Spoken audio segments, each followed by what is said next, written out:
Okay, let's talk about that moment. That moment, you're in a conversation, maybe in a language that's not your first, and then it hits. The silence. That awkward pause where you've just completely run out of things to say. Well, today, we're going to unlock the secret to make sure that never, ever happens again. And trust me, it's way simpler than you think. You know this feeling, right? Your mind just goes completely blank while you're trying to make small talk. Your heart starts pounding a bit, you're scrambling for words, but nothing's there. We have all been there. But what if I told you the problem isn't what you think it is? And here it is. This is the big reveal. It's not about your vocabulary. It's not your grammar. The real reason conversations just fizzle out is because we're asking the wrong kind of questions. It's a tiny fix, but I promise you, once you get this, it changes everything. So what is this huge mistake that so many of us are making, probably without even realizing it? Let's name it. Let's identify the number one enemy of a good, flowing, natural conversation. It's these right here. Closed questions. You know, the kind of question that can be answered with a simple yes or no, or maybe a fine. And I love how our source material puts it. They are the kiss of death for any conversation. They don't just slow things down, they bring the whole thing to a screeching halt. And here is a perfect example. Think about it. You ask, "Are you busy?" The answer you're going to get is yes or no. End of story. Conversation over. But just look at that alternative. What's been keeping you busy? See the difference? That doesn't just ask for a yes or no. It asks for a story. It opens a door wide open instead of slamming it shut. So how do we avoid falling into that trap? Well, it all comes down to one really simple, really powerful idea. Let's call it the golden rule that's going to completely flip how you think about small talk.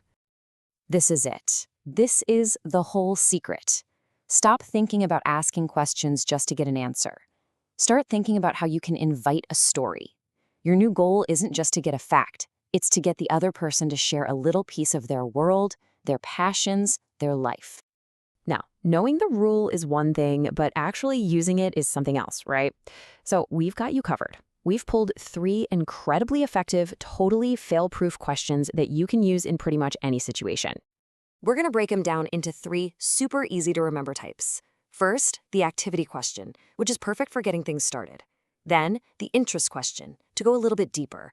And finally, the origin question, which is where you build a real connection. You ready? All right, first up, the perfect opener, the one you want to pull out right after you've said your hellos. What's been keeping you busy these days? Oh, this question is brilliant. It's so good because it's completely open-ended. I mean, they could talk about a huge project at work, a new hobby they've picked up, their family, anything. It lets them steer the conversation towards something they are genuinely excited to talk about. Okay, let's move on to our second question. This one is specifically designed to get you past the single most boring small talk question ever created. So instead of that really dull, "So, what do you do?" Try this instead.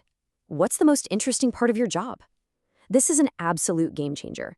You're not asking for a job title. You're asking about their passion. You're asking about the challenges they love, the thing that actually makes them light up. You get a way better story and a much better sense of who they really are. And finally, our third question. Now this one is your secret weapon. This is how you show you're really paying attention and how you deepen that connection. Now, the absolute key to this question, how did you get into that, is that it's a follow-up. So after they've told you about their cool project or their unique hobby, you hit them with this. It proves you were actually listening. You weren't just nodding along waiting for your turn to speak. This invites them to share their origin story, and that is how you turn boring small talk into a real, memorable connection. So, when you make this shift, when you go from asking closed questions to asking questions that invite stories, you're not just learning a new conversation trick. You're gaining a genuine superpower. Because when you become a master of asking good questions, all the pressure is off of you. You don't have to think of the next thing to say. Your new job is just to listen and be curious. And when you are truly interested in the other person's story, you will never, ever, ever run out of things to say. So the next time you're heading into a conversation, don't worry about what you're going to say. Instead, just ask yourself this one simple question. What story will you unlock?